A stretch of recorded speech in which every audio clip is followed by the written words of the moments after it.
Fractions show equal parts of a whole. If a pizza is cut into 5 equal slices, each slice is 1/5. In a fraction, the top number is the numerator. It tells how many pieces you have. The bottom number is the denominator. It tells how many equal pieces make the whole.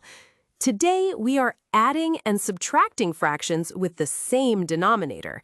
When the denominators match, the pieces are the same size. That means you only add or subtract the numerators, and you keep the denominator the same. Here is an addition example. 1/5 plus 2/5.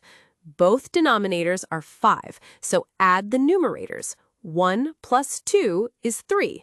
Keep the denominator 5. The answer is 3/5. Do not add the denominators. The slice size did not change. Now subtraction. 4/6 minus 1/6. The denominators match, so subtract 4 minus 1 equals 3.